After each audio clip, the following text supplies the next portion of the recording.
ನಮಸ್ಕಾರ ಸ್ನೇಹಿತರೆ.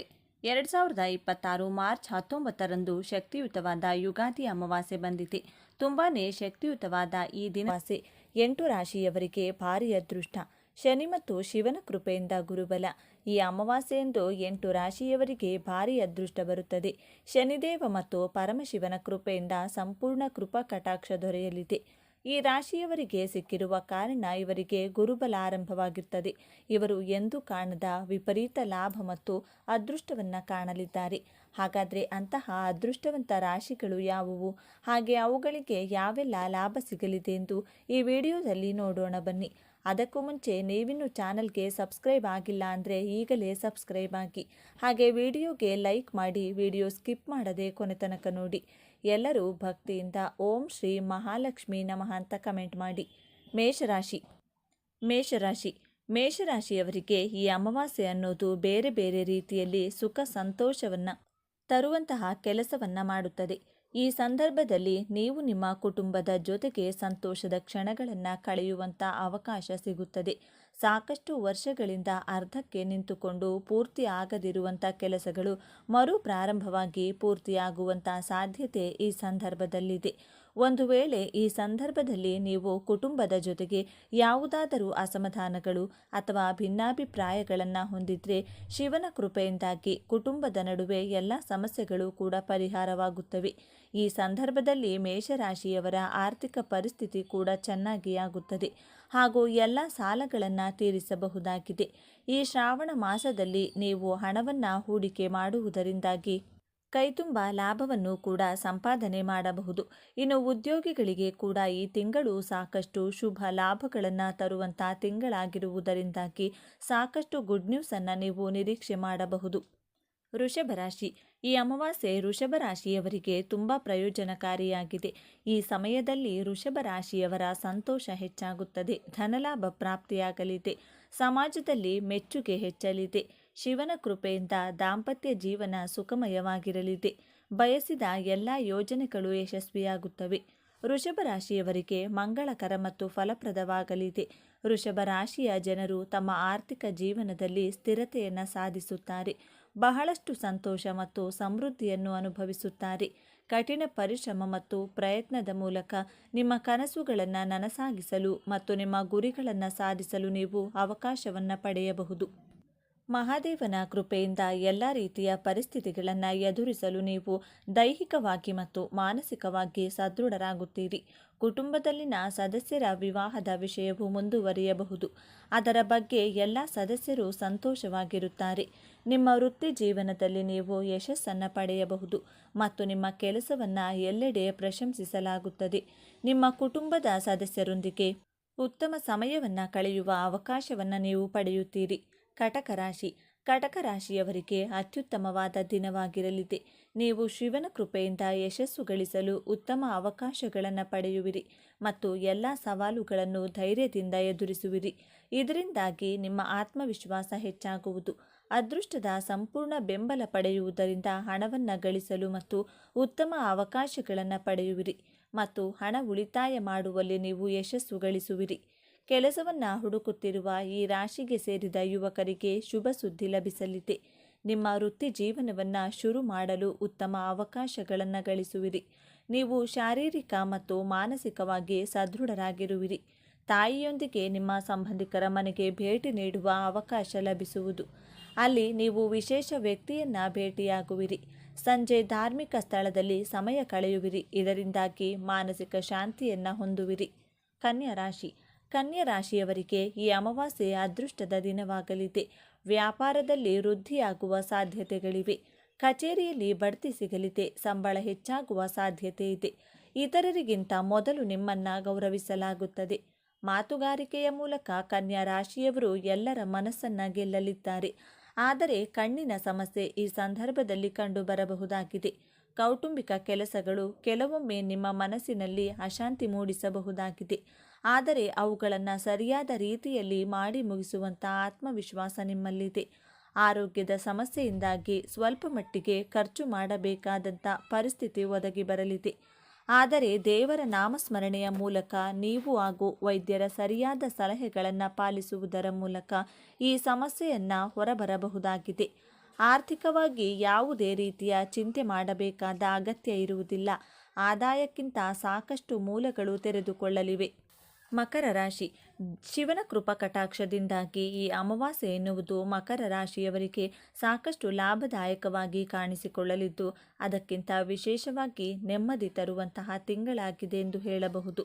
ಜೀವನದಲ್ಲಿ ಅವರು ಅಂದುಕೊಂಡಿರುವಂಥ ಪ್ರತಿಯೊಂದು ಕನಸುಗಳನ್ನು ನನಸು ಮಾಡಿಕೊಳ್ಳಲಿದ್ದಾರೆ ಹಾಗೂ ಸಾಧನೆಗಳನ್ನು ಸಾಧಿಸಲಿದ್ದಾರೆ.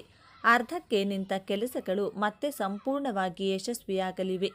ಈ ಸಂದರ್ಭದಲ್ಲಿ ಮಕರ ರಾಶಿಯ ಜನರಲ್ಲಿ ಧಾರ್ಮಿಕ ಹಾಗೂ ಆಧ್ಯಾತ್ಮಿಕ ವಿಚಾರಗಳ ಬಗ್ಗೆ ಇನ್ನಷ್ಟು ಹೆಚ್ಚಿನ ಒಲವು ಕಂಡುಬರಲಿದೆ.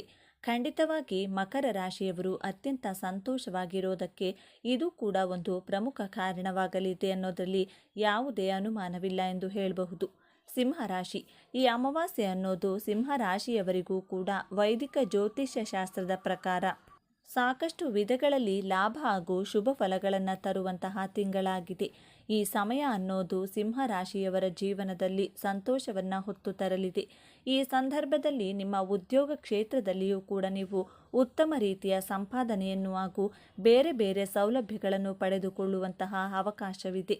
ನೀವು ಮಾಡುವಂತಹ ಒಳ್ಳೆಯ ಕೆಲಸಗಳನ್ನು ಗಮನಿಸಿ ಹಿರಿಯ ಅಧಿಕಾರಿಗಳು ಕೆಲಸದಲ್ಲಿ ಪ್ರಮೋಷನ್ ಹಾಗೂ ಸಂಬಳದಲ್ಲಿ ಹೆಚ್ಚಳ ಮಾಡುತ್ತಾರೆ. ವ್ಯಾಪಾರ ಮಾಡುವಂತಹ ಸಿಂಹ ರಾಶಿಯವರಿಗೂ ಕೂಡ ತಮ್ಮ ಬ್ಯಾಂಕ್ ಬ್ಯಾಲೆನ್ಸ್ ಹೆಚ್ಚಿಸಿಕೊಳ್ಳುವಂತಹ ಅವಕಾಶ ಈ ಸಂದರ್ಭದಲ್ಲಿ ಸಿಗಲಿದೆ. ಒಂದು ವೇಳೆ ಹೊಸ ಮನೆ, ಪ್ರಾಪರ್ಟಿ ಅಥವಾ ವಾಹನವನ್ನು ಖರೀದಿ ಮಾಡುವಂತಹ ಯೋಜನೆಗಳನ್ನು ಹೊಂದಿರುವಂತಹ ಜನರಿಗೂ ಕೂಡ ಇದು ಶುಭ ಸುದ್ದಿ ತರುವಂತಹ ಸಮಯವಾಗಿದೆ. ತುಲಾರಾಶಿ. ಈ ಅಮಾವಾಸ್ಯೆ ಈ ತುಲಾರಾಶಿಯವರಿಗೆ ಉತ್ತಮ ಮಾಸವಾಗಲಿದೆ. ಶಿವ ಮತ್ತು ಪಾರ್ವತಿಯ ಆಶೀರ್ವಾದದಿಂದ ತುಲಾರಾಶಿಯವರು ಸಂತೋಷ ಮತ್ತು ಸಮೃದ್ಧಿಯನ್ನು ಹೊಂದುತ್ತಾರೆ. ತುಲಾರಾಶಿಯವರಿಗೆ ಲಾಭದಾಯಕವಾಗಿರುತ್ತದೆ. ತುಲಾರಾಶಿಯವರು ಕೆಲವು ಕೆಲಸಗಳ ಬಗ್ಗೆ ಚಿಂತಿಸುತ್ತಿದ್ದರೆ ಅದು ಪೂರ್ಣಗೊಳ್ಳುತ್ತದೆ. ಅವರು ತಮ್ಮ ಮಕ್ಕಳೊಂದಿಗೆ ಆನಂದದಾಯಕ ಸಂಬಂಧವನ್ನು ಅನುಭವಿಸುತ್ತಾರೆ. ಸ್ವಂತ ವ್ಯವಹಾರ ನಡೆಸುತ್ತಿರುವವರು ಆರ್ಥಿಕ ಲಾಭ ಪಡೆಯುವ ಸಾಧ್ಯತೆ ಇದೆ. ಲಕ್ಷ್ಮೀದೇವಿಯ ಕೃಪೆಯಿಂದ ಉತ್ತಮ ಆರ್ಥಿಕ ಲಾಭ ಸಿಗಲಿದೆ. ಸಿಕ್ಕಿಬಿದ್ದ ಹಣ ವಾಪಸ್ ಬರಲಿದೆ. ಸಾಧ್ಯವಾದಷ್ಟು ಬೇಗ ನಿಮ್ಮ ಕೆಲಸವನ್ನು ಪೂರ್ಣಗೊಳಿಸುವಿರಿ. ನೀವು ಭೂಮಿ ಅಥವಾ ಇನ್ಯಾವುದಾದರೂ ಹೂಡಿಕೆ ಮಾಡಲು ಬಯಸಿದರೆ ಇಂದು ನಿಮಗೆ ಮಂಗಳಕರವಾಗಿರುತ್ತದೆ. ಭವಿಷ್ಯದಲ್ಲಿ ನೀವು ಆರ್ಥಿಕ ಲಾಭಗಳನ್ನು ಪಡೆಯುತ್ತೀರಿ. ಕುಟುಂಬ ಜೀವನ ಅನುಕೂಲಕರವಾಗಿರುತ್ತದೆ. ನಿಮ್ಮ ಸಂಗಾತಿಯೊಂದಿಗಿನ ಸಂತೋಷವು ಹೆಚ್ಚಾಗುತ್ತದೆ. ಸಂಬಂಧಿಕರೊಂದಿಗೆ ನಿಮ್ಮ ಹೊಂದಾಣಿಕೆಯು ಉತ್ತಮವಾಗಿರುತ್ತದೆ ಮತ್ತು ನೀವು ಸ್ನೇಹಿತರೊಂದಿಗೆ ಕೆಲವು ಮನರಂಜನಾ ಕಾರ್ಯಕ್ರಮದಲ್ಲಿ ಭಾಗವಹಿಸುವಿರಿ. ಕುಂಭರಾಶಿ. ಈ ಅಮಾವಾಸ್ಯೆ ಕುಂಭರಾಶಿಯವರಿಗೆ ಸಾಕಷ್ಟು ಸಕಾರಾತ್ಮಕ ಬೆಳವಣಿಗೆಗಳು ಕಂಡುಬರಲಿವೆ. ಶಿವನ ಆಶೀರ್ವಾದ ಕೂಡ ಕುಂಭರಾಶಿಯವರ ಮೇಲೆ ಇರುವುದರಿಂದಾಗಿ ಮಾಡುವಂತಹ ಕೆಲಸಗಳಲ್ಲಿ ಗೆಲುವು ನಿಶ್ಚಿತ. ಗ್ರಹಗಳು ಶುಭ ಸ್ಥಿತಿಯಲ್ಲಿರುವುದರಿಂದಾಗಿ ಕುಂಭರಾಶಿಯವರಿಗೆ ಹಣ ಸಂಪಾದನೆ ಮಾಡುವುದಕ್ಕೆ ಶುಭ ಸಂದರ್ಭ ಎಂದು ಹೇಳಬಹುದು. ಸಮಾಜದಲ್ಲಿ ಕುಂಭರಾಶಿಯವರ ಪ್ರತಿಷ್ಠೆ ಹಾಗೂ ಗೌರವ ಕೂಡ ಹೆಚ್ಚಾಗಲಿದೆ. ಇನ್ನು ನಿಮ್ಮ ಆರ್ಥಿಕ ಪರಿಸ್ಥಿತಿಯಲ್ಲಿಯೂ ಕೂಡ ಸಾಕಷ್ಟು ಸಕಾರಾತ್ಮಕ ಸುಧಾರಣೆಗಳು ಕಂಡುಬರುವುದರಿಂದಾಗಿ ಇರುವಂತಹ ಎಲ್ಲ ಆರ್ಥಿಕ ಸಂಕಷ್ಟಗಳನ್ನು ನೀವು ದೂರ ಮಾಡಿಕೊಳ್ಳಬಹುದು. ಉದ್ಯೋಗ ಕ್ಷೇತ್ರದಲ್ಲಿ ಇರುವಂತಹ ಕುಂಭರಾಶಿಯವರು ಕೂಡ ತಮ್ಮ ಕೆಲಸದ ಉತ್ತುಂಗವನ್ನು ತಲುಪುವಂಥ ಎಲ್ಲ ಸಾಧ್ಯತೆಗಳನ್ನು ಹೊಂದಿದ್ದಾರೆ. ಇನ್ನು ಕುಟುಂಬದ ವಿಚಾರಕ್ಕೆ ಬಂದರೆ ಪ್ರತಿಯೊಂದು ಭಿನ್ನಾಭಿಪ್ರಾಯಗಳು ಹಾಗೂ ಮನಸ್ತಾಪಗಳು ಕೊನೆಗೊಂಡು ಮತ್ತೆ ಕುಟುಂಬದಲ್ಲಿ ಶಾಂತಿ ನೆಲೆಸಿ ಕುಟುಂಬಸ್ಥರ ನಡುವೆ ಸಂತೋಷ ಮನೆ ಮಾಡಲಿದೆ. ಸ್ನೇಹಿತರೆ, ಈ ಮಾಹಿತಿ ನಿಮಗೆ ಇಷ್ಟವಾಗಿದ್ದಲ್ಲಿ ದಯವಿಟ್ಟು ಶೇರ್ ಮಾಡಿ, ಲೈಕ್ ಮಾಡಿ ಮತ್ತು ನಮ್ಮ ಚಾನಲ್ಗೆ ಸಬ್ಸ್ಕ್ರೈಬ್ ಆಗಿ. ಎಲ್ಲರೂ ಭಕ್ತಿಯಿಂದ ಓಂ ಶ್ರೀ ಶನೇಶ್ವರ ನಮಃ ಅಂತ ಕಾಮೆಂಟ್ ಮಾಡಿ. 2026 ಮಾರ್ಚ್ 19ರಂದು ಶಕ್ತಿಯುತವಾದ ಯುಗಾದಿ ಅಮಾವಾಸ್ಯೆ ಬಂದಿದೆ. ತುಂಬಾ ಶಕ್ತಿಯುತವಾದ ಈ ದಿನದಂದು ನೀವು ನಿಮ್ಮ ಮನೆಯಲ್ಲಿ ಈ ನೀರನ್ನು ಚೆಲ್ಲಿದ್ರೆ ಸಾಕು, ಕಡು ಬಡವರಾಗಿದ್ದರೂ ರಾಜ್ಯವನ್ನು ಆಳ್ತೀರಾ, ಅಂದರೆ ಅಷ್ಟೊಂದು ಶ್ರೀಮಂತರಾಗ್ತೀರಿ ಅಂತ ಅರ್ಥ. ನಿಮ್ಮ ಮನೆಯಲ್ಲಿ ಯಾವುದಾದರೂ ದುಷ್ಟಶಕ್ತಿಗಳು, ದರಿದ್ರ, ಕಷ್ಟ, ನಷ್ಟ, ಪೀಡೆ, ಪಿಶಾಚಿ, ದೃಷ್ಟಿದೋಷ ಮುಂತಾದವು ಇದ್ದರೆ ಅದೆಲ್ಲವೂ ಕೂಡ ಈ ನೀರು ಚೆಲ್ಲುವ ಮೂಲಕ ಮನೆಯಿಂದ ಓಡಿ ಹೋಗುತ್ತದೆ. ಇದರಿಂದ ನಿಮ್ಮ ಜೀವನವೇ ಬದಲಾಗುತ್ತದೆ. ನೀವು ಬೇಡ ಅಂದರೂ ನಿಮ್ಮ ಮನೆಗೆ ಹಣ ಬರುತ್ತಿರುತ್ತದೆ. ಮನೆಯಲ್ಲಿ ಯಾರಿಗಾದರೂ ದೃಷ್ಟಿಯಾಗಿದ್ದರೆ ಅದು ಕೂಡ ಹೊರಟು ಹೋಗುತ್ತದೆ. 100 ವರ್ಷಗಳ ಕಾಲ ಆರೋಗ್ಯವಾಗಿ ಬದುಕುತ್ತೀರಿ. ಹಾಗಾದರೆ ಆ ಶಕ್ತಿಯುತವಾದ ದಿವ್ಯ ನೀರು ಯಾವುದು ಎಂದು ಈಗ ನಾವು ನೋಡೋಣ. ಆದರೆ ಅದಕ್ಕೂ ಮುಂಚೆ ನೀವಿನ್ನೂ ನಮ್ಮ ಚಾನಲ್ನ ಸಬ್ಸ್ಕ್ರೈಬ್ ಮಾಡ್ಕೊಂಡಿಲ್ಲ ಅಂದರೆ ಖಂಡಿತ ಈಗಲೇ ಸಬ್ಸ್ಕ್ರೈಬ್ ಮಾಡ್ಕೊಳ್ಳಿ. ಹಾಗೆ ಈ ವಿಡಿಯೋ ಇಷ್ಟ ಆದರೆ ಮರೆಯದೆ ಒಂದು ಲೈಕನ್ನು ಕೊಡಿ. ಎಲ್ಲರೂ ಭಕ್ತಿಯಿಂದ ಓಂ ಶ್ರೀ ಮಹಾಲಕ್ಷ್ಮಿ ನಮಃ ಅಂತ ಕಮೆಂಟ್ ಮಾಡಿ. ನಮ್ಮ ಸನಾತನ ಧರ್ಮದ ಪ್ರಕಾರ ಮನುಷ್ಯರು ಇಷ್ಟ ಬಂದಾಗ ಸಮುದ್ರ ಸ್ನಾನ ಮಾಡುವಂತಿಲ್ಲ. ಖಂಡಿತವಾಗಿಯೂ ಮಾಡಬೇಕಾದ ಕೆಲಸಗಳಲ್ಲಿ ಅಥವಾ ವಿಧಿಗಳಲ್ಲಿ ಸಮುದ್ರ ಸ್ನಾನ ಕೂಡ ಈ ದಿನ ಎಂದು ಕೆಲವು ಅಳಲೆ ಕಾಯಿಲೆಗಳನ್ನು ಸಮುದ್ರದಲ್ಲಿ ಎಸೆದು ಸಮುದ್ರದ ನೀರಿನಲ್ಲಿ ಸ್ನಾನ ಮಾಡೋದ್ರಿಂದ ಪೂರ್ತಿಯಾಗಿ ಆ ವ್ಯಕ್ತಿಗಿರುವಂತಹ ಪೂರ್ತಿಯಾಗಿ ನರದೃಷ್ಟಿ ಹೊರಟು ಹೋಗುತ್ತದೆ. ಇನ್ನು ಜೀವನದಲ್ಲಿ ಎಂದೂ ಕೂಡ ಆ ವ್ಯಕ್ತಿಗೆ ನರದೃಷ್ಟಿ ತಗುಲುವುದಿಲ್ಲ ಎಂದು ನಮ್ಮ ಶಾಸ್ತ್ರಗಳು ಹೇಳುತ್ತಿದೆ. ಈ ದಿನ ಅತಿ ಪವಿತ್ರವಾದದ್ದು. ಶ್ರೀ ಮಹಾವಿಷ್ಣು ಕೂರ್ಮಾವತಾರ ಪಡೆದು ಈ ಭೂಮಿಯನ್ನು ಕಾಪಾಡಿದ್ದು ಈ ದಿನ ಎಂದು ನಮ್ಮ ಕೂರ್ಮ ಪುರಾಣ ಹೇಳುತ್ತದೆ. ಈ ದಿನ ಚಂದ್ರದೇವರು ತುಂಬ ಸಾಮರ್ಥ್ಯವನ್ನು ಹೊಂದಿರುತ್ತಾರೆ. ನಮ್ಮ ಮನಸ್ಸಿನ ಮೇಲೆ ಚಂದ್ರನ ಪ್ರಭಾವ ಗಣನೀಯವಾಗಿ ಈ ದಿನ ಇರುತ್ತದೆ. ಇದೇ ದಿನದಂದು ಈ ಅವತಾರದ ಬಗ್ಗೆ ಅಷ್ಟೊಂದು ಜನರಿಗೆ ಗೊತ್ತಿಲ್ಲ. ಶಿವಾಲಯದ ಗರ್ಭಗುಡಿಯ ಮುಂದೆ ಎಡ ಹಾಗೂ ಬಲಗಡೆ 2 ಶರಭೇಶ್ವರನ ವಿಗ್ರಹಗಳನ್ನು ಪ್ರತಿಷ್ಠಾಪನೆ ಮಾಡಿರುವುದು ನೀವು ಶಿವ ದೇವಾಲಯಗಳಲ್ಲಿ ನೋಡಬಹುದು. ಇನ್ನು ಅತಿ ಪವಿತ್ರವಾದ ಈ ದಿನ ಎಂದು ಸಂಜೆ 6 ಗಂಟೆಯಿಂದ ರಾತ್ರಿ 12 ಗಂಟೆಯ ಒಳಗೆ ನೀವು ನಿಮ್ಮ ದೇವರ ಮನೆಯಲ್ಲಿ ಶಿವ ಪಾರ್ವತಿಯ ಫೋಟೋ ಮುಂದೆ 2 ಅರಳಿ ಎಲೆಗಳನ್ನು ಇಡಬೇಕು. ಆ ಎಲೆಗಳಿಗೆ ಅರಿಶಿನ ಕುಂಕುಮದ ಬೊಟ್ಟುಗಳನ್ನು ಇಡಬೇಕು. ಇನ್ನು ಆ ಎಲೆಗಳ ಮೇಲೆ 2 ಮಣ್ಣಿನ ದೀಪಗಳನ್ನು ಇಟ್ಟು ಒಂದೊಂದು ದೀಪದಲ್ಲಿ 5 ಬತ್ತಿಗಳನ್ನು ಇಡಬೇಕು. ದೀಪದಲ್ಲಿ ಎಳ್ಳೆಣ್ಣೆ ಹಾಕಬೇಕು. ದೀಪವನ್ನು ಆರತಿ ಅಥವಾ ಅಗರಬತ್ತಿಯಿಂದ ಹಚ್ಚಬೇಕು. ಈ ರೀತಿ ದೀಪ ಹಚ್ಚುವಾಗ ನೀವು ಮನಸ್ಸಿನಲ್ಲಿ ಓಂ ನಮಃ ಶಿವಾಯ ಅಥವಾ ಓಂ ನಮೋ ನಾರಾಯಣಾಯ ಎಂಬ ಮಂತ್ರವನ್ನು ಜಪ ಮಾಡಬೇಕು. ಅದರ ನಂತರ ದೇವರ ಮನೆಯಲ್ಲಿ ಉತ್ತರದ ಕಡೆ ಮುಖ ಮಾಡಿ ಕುಳಿತುಕೊಂಡು ಓಂ ನಮಃ ಶಿವಾಯ ಅಥವಾ ಓಂ ನಮೋ ನಾರಾಯಣ ಎಂಬ ಈ ಮಂತ್ರವನ್ನು 21 ಸಲ ಜಪ ಮಾಡಿ ದೇವರಿಗೆ ನಮಸ್ಕಾರ ಮಾಡಿಕೊಂಡು ನಿಮ್ಮ ಮನಸ್ಸಿನಲ್ಲಿರುವ ಕೋರಿಕೆಯನ್ನು ಹೇಳಬೇಕು. ಅಥವಾ ನೀವು ಈ 2 ಮಂತ್ರಗಳನ್ನು ಕೂಡ ತಲಾ 21 ಸಲ ಹೇಳಬಹುದು. ಈ ರೀತಿ ನಾಳೆ ಯಾರು ಮಾಡ್ತಾರೋ ಅವರ ದೆಸೆ ಬದಲಾಗಿ ರಾಜಯೋಗ ಅವರ ಕೈ ಹಿಡಿಯುತ್ತದೆ. ಶಿವ ಪಾರ್ವತಿಯರ ಆಶೀರ್ವಾದ ನಿಮಗೆ ನೇರವಾಗಿ ಸಿಗುತ್ತದೆ. ನಿಮ್ಮ ಮನೆಯಲ್ಲಿರುವ ಕಷ್ಟ, ನಷ್ಟ, ದರಿದ್ರ, ದುಃಖ ಎಲ್ಲವೂ ಕೂಡ ಆ ದೀಪದ ಕಾಂತಿಯಲ್ಲಿ ಸುಟ್ಟು ಬೂದಿಯಾಗುತ್ತದೆ. ಬಿಸಿಲು ಹೆಚ್ಚಾಗಿರುವ ಈ ತಿಂಗಳಿನಲ್ಲಿ ಮಜ್ಜಿಗೆ, ಮೊಸರನ್ನ, ಮಡಿಕೆಯಲ್ಲಿರುವಂಥ ನೀರು, ಅಂಬಲಿ, ಚಪ್ಪಲಿ, ಕೊಡೆ, ಬೀಸಣಿಗೆ ಮುಂತಾದವುಗಳನ್ನು ದಾನ ಮಾಡಿದರೆ ಮಹಾಪುಣ್ಯ ಬರುತ್ತದೆ. ಲಕ್ಷ್ಮೀ ದೇವಿಯನ್ನು ಒಲಿಸಿಕೊಳ್ಳಲು ತುಂಬ ಉತ್ತಮವಾದ ಈ ದಿನ ಇಂದು ಉಪವಾಸ ಇದ್ದು ಪುಣ್ಯ ಸ್ನಾನ ಮಾಡುವುದು ಮತ್ತು ದಾನ ಮಾಡುವುದು ತುಂಬ ಶುಭ ಕೊಡುತ್ತದೆ. ಮಹಾವಿಷ್ಣು ಹಾಗೂ ಮಹಾಲಕ್ಷ್ಮಿಯನ್ನು ಪೂಜಿಸಬೇಕು. ನಾಳೆ ಕೆಲವು ಪ್ರತ್ಯೇಕವಾದ ವಸ್ತುಗಳನ್ನು ದಾನ ಮಾಡಿದರೆ ಆ ವ್ಯಕ್ತಿ ಎಲ್ಲ ವಿಷಯದಲ್ಲೂ ಎಲ್ಲ ಕ್ಷೇತ್ರಗಳಲ್ಲೂ ಅಭಿವೃದ್ಧಿ ಪಡೆಯುತ್ತಾನೆ. ಆರ್ಥಿಕ ಸಮಸ್ಯೆಗಳಿಂದ ವಿಮುಕ್ತಿ ಪಡೆಯುತ್ತಾನೆ.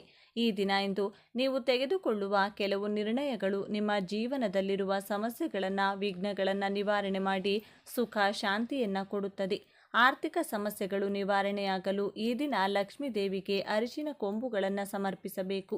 ಪೂಜೆಯ ನಂತರ ಇವುಗಳನ್ನು ಕೆಂಪು ಬಟ್ಟೆಯಲ್ಲಿ ಸುತ್ತಿ ಭದ್ರವಾಗಿಟ್ಟುಕೊಳ್ಳಬೇಕು. ಇದು ನಿಮ್ಮ ಆರ್ಥಿಕ ಸಮಸ್ಯೆಯನ್ನು ನಿವಾರಣೆ ಮಾಡುತ್ತದೆ.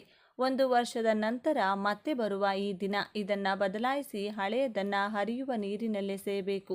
ಇದು ಲಕ್ಷ್ಮಿಯ ಆಶೀರ್ವಾದವನ್ನು ನಿಮಗೆ ಕೊಡುತ್ತದೆ. ಧನಲಾಭ ಮತ್ತು ಲಕ್ಷ್ಮೀ ದೇವಿಯ ಅನುಗ್ರಹ ಪಡೆಯಲು ಈ ದಿನ ಇಂದು ಪೊರಕೆಯನ್ನು ಯಾರಿಗಾದರೂ ದಾನ ಕೊಡಬೇಕು. ಪೊರಕೆ ಸಾಮಾನ್ಯವಾಗಿ ಯಾರಿಗೂ ಕೊಡಬಾರದು ಅಂತ ಹೇಳ್ತಾರೆ. ಆದರೆ ಈ ಒಂದು ದಿನ ಮಾತ್ರ ನೀವು ಯಾರಿಗಾದರೂ ಪೊರಕೆ ದಾನ ಮಾಡಬಹುದು.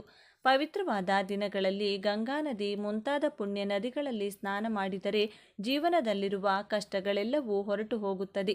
ಗಂಗಾ ನದಿಯಲ್ಲಿ ಅಥವಾ ಪುಣ್ಯ ನದಿಗಳಲ್ಲಿ ಸ್ನಾನ ಮಾಡಲು ಸಾಧ್ಯವಾಗದವರು ಮನೆಯಲ್ಲಿ ಸ್ನಾನ ಮಾಡುವ ನೀರಿನಲ್ಲಿ ಸ್ವಲ್ಪ ಗೋಮೂತ್ರ ಅಥವಾ ಗಂಗಾ ಜಲ ಬೆರೆಸಿಕೊಂಡು ಕೂಡ ಸ್ನಾನ ಮಾಡಬಹುದು. ಕುಡಿಯುವ ನೀರು ಯಾರಿಗಾದರೂ ದಾನವಾಗಿ ಕೊಟ್ಟರೆ ಪಿತೃದೋಷಗಳಿಂದ ವಿಮುಕ್ತಿ ಪಡೆಯಬಹುದು. ನೀವು ಎಷ್ಟು ಕಷ್ಟಪಟ್ಟು ದುಡಿದರೂ ಫಲ ಸಿಗುತ್ತಿಲ್ಲ ಅಂತಿದ್ರೆ ಈ ದಿನ ಕಪ್ಪು ಎಳ್ಳನ್ನು ಅಥವಾ ಕಪ್ಪು ಎಳ್ಳಿನಿಂದ ತಯಾರಿಸಿದ ಯಾವುದಾದರೂ ಪದಾರ್ಥವನ್ನು ದಾನವಾಗಿ ಕೊಡಬೇಕು. ಚಂದ್ರನನ್ನು ಪೂಜಿಸಿದರೆ ಚಂದ್ರ ದೋಷದಿಂದ ಹೊರಬರಬಹುದು. ಮಾನಸಿಕ ಪ್ರಶಾಂತತೆ ಸಿಗುತ್ತದೆ. ಕೆಲಸಗಳಲ್ಲಿ ವಿಘ್ನಗಳು ಬರುವುದಿಲ್ಲ. ನೀವೇನಾದರೂ ಇವತ್ತು ದಾನ ಮಾಡಬೇಕು ಅಂದ್ಕೊಂಡ್ರೆ ಪೂಜೆಯ ನಂತರ ಮಾತ್ರ ಮಾಡಬೇಕು. ಪೂಜೆಗೂ ಮೊದಲು ಮಾಡಬೇಡಿ. ಪಿತೃದೋಷ ಹೆಚ್ಚಾಗಿದೆ ಎಂದು ಬಾಧೆ ಪಡುವವರು ಕಪ್ಪು ಎಳ್ಳು ಬೆರೆಸಿದಂಥ ನೀರನ್ನು ಅರಳಿ ಮರಕ್ಕೆ ಹಾಕಬೇಕು. ಶನಿದೋಷದಿಂದ ಬಾಧೆ ಪಡುವವರು ಅರಳಿ ಮರವನ್ನು ಪೂಜೆ ಮಾಡಬೇಕು. ಅರಳಿ ಮರಕ್ಕೆ ಹಾಲು ಮತ್ತು ನೀರನ್ನು ಸಮರ್ಪಿಸಿದರೆ ನೀವು ಮಾಡುವ ಪ್ರತಿ ಕೆಲಸದಲ್ಲೂ ಗೆಲುವು ಸಿಗುತ್ತದೆ. ಸೂರ್ಯೋದಯಕ್ಕೂ ಮುಂಚೆ ಎದ್ದು ಯಾರು ಸ್ನಾನ ಮಾಡ್ತಾರೋ ಅವರಿಗೆ ಉತ್ತಮ ಜೀವನ ಪ್ರಾಪ್ತಿಯಾಗುತ್ತದೆ. ಸೂರ್ಯೋದಯಕ್ಕೂ ಮುಂಚೆ ಎದ್ದು ಸ್ನಾನ ಮಾಡಿ ಅರಳಿ ಮರಕ್ಕೆ ಒಂದು ದೊಡ್ಡ ಚೊಂಬಿನ ತುಂಬ ನೀರನ್ನು ಸಮರ್ಪಿಸಿ ಪ್ರದಕ್ಷಿಣೆ ಮಾಡಿದರೆ ನಿಮ್ಮ ಪೂರ್ವಿಕರೆಲ್ಲರೂ ಸಂತೋಷಿಸಿ ನಿಮ್ಮನ್ನು ಆಶೀರ್ವದಿಸುತ್ತಾರೆ. ಇನ್ನು ಅತಿ ಪವಿತ್ರವಾದ ಈ ದಿನ ಇಂದು ನೀವು ನೆಲ್ಲಿಕಾಯಿ ಗಿಡವನ್ನಾಗಲಿ ಅಥವಾ ಬೇವಿನ ಮರವನ್ನಾಗಲಿ ಮುಟ್ಟಿದರೆ ಸಾಕು, ಜನ್ಮಾಂತರದ ಪಾಪಗಳೆಲ್ಲವೂ ವಿಮುಕ್ತಿಯಾಗುತ್ತವೆ. ಈ ವಿಶೇಷ ಎನ್ನುವುದು ಮಹಾವಿಷ್ಣು, ಮಹಾಲಕ್ಷ್ಮಿ ಮತ್ತು ಮಹಾಶಿವನಿಗೆ ತುಂಬ ಇಷ್ಟವಾದಂತಹ ದಿನ. ನೀವು ನೆಲ್ಲಿಕಾಯಿ ಗಿಡವನ್ನು ಮುಟ್ಟೋದ್ರಿಂದ ನಿಮ್ಮ ಮೈಯಲ್ಲಿರುವ ದೋಷಗಳೆಲ್ಲ ಆ ಗಿಡ ಎಳೆದುಕೊಂಡು ಸಕಾರಾತ್ಮಕ ಶಕ್ತಿಯನ್ನು ನಿಮ್ಮ ದೇಹದಲ್ಲಿ ಪ್ರವೇಶ ಮಾಡುತ್ತದೆ. ತ್ರಿಮೂರ್ತಿಗಳ ಆಶೀರ್ವಾದ ಪಡೆದುಕೊಳ್ಳಲು ನೀವು ಬೇವು ಅಥವಾ ನೆಲ್ಲಿಕಾಯಿ ಗಿಡವನ್ನು ಮುಟ್ಟಿ ನಮಸ್ಕಾರ ಮಾಡಿಕೊಳ್ಬೇಕು. ಬೇವಿನ ಮರ ಮುಟ್ಟೋದ್ರಿಂದ ನಿಮಗೆ ಅದೃಷ್ಟ ಒಲಿಯುತ್ತದೆ. ತುಂಬ ವರ್ಷಗಳಿಂದ ನೀವು ಅನುಭವಿಸುತ್ತಿರುವ ಕಷ್ಟಗಳು ನಾಳೆಗೆ ಕೊನೆಯಾಗುತ್ತದೆ. ಇನ್ನು ನೆಲ್ಲಿಕಾಯಿ ಗಿಡ ಅಥವಾ ಬೇವಿನ ಗಿಡ ಕಾಣಿಸಿದರೆ ಮೊದಲು ಅದಕ್ಕೆ ನೀರು ಹಾಕಿ ಮರದ ಸುತ್ತ ಪ್ರದಕ್ಷಿಣೆ ಹಾಕಿ ಸ್ವಲ್ಪ ಹೊತ್ತು ಮರದ ಮುಂದೆ ಕುಳಿತುಕೊಂಡು ಓಂ ನಮಃ ಶಿವಾಯ ಅಥವಾ ಓಂ ನಮೋ ನಾರಾಯಣಾಯ ಅಥವಾ 2 ಮಂತ್ರಗಳನ್ನು ಕೂಡ 11 ಅಥವಾ 21 ಸಲ ಹೇಳಿ ಮನೆಗೆ ಬಂದರೆ ನಿಮಗೆ ತುಂಬ ಪ್ರಯೋಜನಗಳು ಸಿಗುತ್ತದೆ. ರಾಜಯೋಗ ಕೂಡ ಬರುತ್ತದೆ. ಇನ್ನು ಅತಿ ಮುಖ್ಯವಾದ ವಿಷಯಕ್ಕೆ ಬಂದರೆ ಈ ನೀರನ್ನು ಯಾರು ಮನೆಯಲ್ಲಿ ಚೆಲ್ತಾರೋ ಅವರಿಗೆ ಬರುವಂಥ ಅದೃಷ್ಟ ಮಾತಿನಲ್ಲಿ ವರ್ಣಿಸಲು ಸಾಲುವುದಿಲ್ಲ. ರಾಜಯೋಗ, ಲಕ್ಷ್ಮಿ ಯೋಗ, ಧನಯೋಗ, ಈ ರೀತಿ ಬೇಕಾದಷ್ಟು ಯೋಗಗಳು ನಿಮ್ಮ ಸ್ವಂತವಾಗುತ್ತದೆ. ಈ ನೀರನ್ನು ಸಂಜೆ 6 ಗಂಟೆಯಿಂದ ರಾತ್ರಿ 12 ಗಂಟೆ ಮಧ್ಯದಲ್ಲಿ ಚೆಲ್ಲಬೇಕು.